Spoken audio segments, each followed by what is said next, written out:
Okay, it is the market update for May. Couple things to bring to your attention. We are still in a seller's market, and I know there is a lot of concern and negative headlines that are going on with the media right now, screaming at us that prices are declining and things are dropping. But actually here in the Phoenix land area, it's not happening that way. We actually are in a seller's market. As you can see here, we only have two cities, Queen Creek and Buckeye, that are not in a seller's market. They're in a buyer's market. But you can see a significant amount of them have moved themselves, according to the Cromford report, up. Let's dig in really quick just so you understand what is going on. We have 415 active listings going on, and we have 208 that are pending.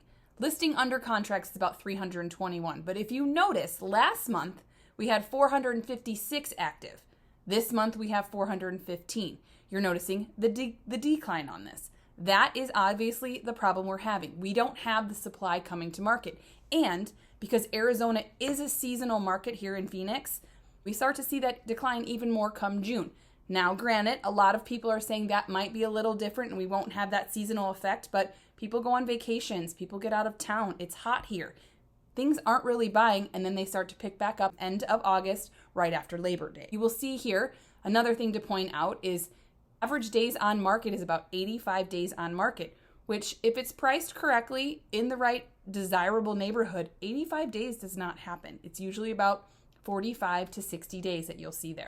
So where is the demand coming from? Well, if you look at this chart right here, you can see in the past year, the migration coming to Arizona has been a big impact from Texas, California, of course, Washington, Colorado, Illinois, and a few others. But something else I want to make sure you notice is the age group of people coming here. 18 years old till 44 years old. So you are seeing a lot of the younger generation and people with families that are moving here to Arizona. Now the question is why? Well, there are many companies that are relocating their facilities here to Arizona. What kind of facilities? Well, I'm currently helping a few people out with Williams-Sonoma. They're putting a big distribution plant down here, and I'm helping those people relocate from the East Coast over here. You also have people coming in from the Taiwan plant. We have that going up there. We have Intel that's going in Chandler and East Valley, and then you also have the West Valley that's completely growing. We still have space. You have to remember that Arizona is one of the youngest states, and we still have lots of time to grow and space to grow. Another big portion of people coming to Arizona, which you saw in that relocation numbers, is college students. You'll notice here that there's quite a significant amount of college students that are coming here to school and to live here. Now, something to keep in mind, there is a lot of parents these days that are going out and instead of putting the kids up in dorms or putting the kids up in student housing, they're going out and they're buying homes that are closer to campus, having the kids get roommates, and taking care of and offsetting their costs by having kids live in their homes. Looking at the Northwest Valley as a whole, and that's what I like to focus on, you're going to see that our average sales price is $525,700. Then you're going to see average square footage at $271 a square foot. Now, keep in mind, I do think this number is a little high for the average, but data is data.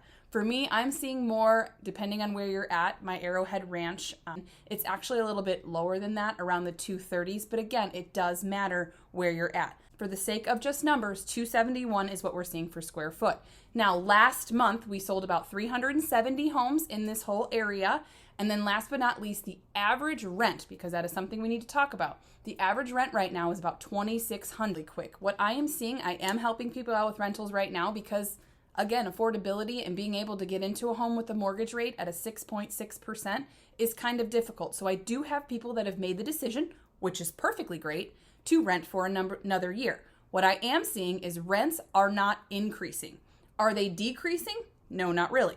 But are they increasing like they were drastically the past 2 to 3 years? Absolutely not.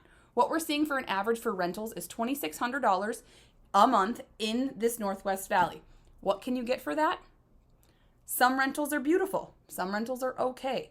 What I'm seeing is that a lot of people are still a bit priced high when it comes to their rentals, but a little secret with rentals, if you work with a real estate agent and it's on the MLS, you do have the ability to negotiate a little bit on that price. So if you are wanting to stay in your rental, or if you want to look for a rental and maybe postpone buying a home for this next following year and work on your debt and all those things, that's great.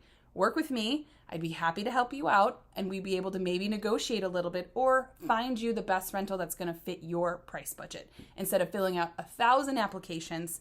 Thank you so much for tuning in. If you have any questions about the Northwest Valley or Phoenix in general, I am happy to help you. Subscribe here. I can give you a market update every month, and then I will always put some valuable information in your email. Have a wonderful day, and we'll see you next month.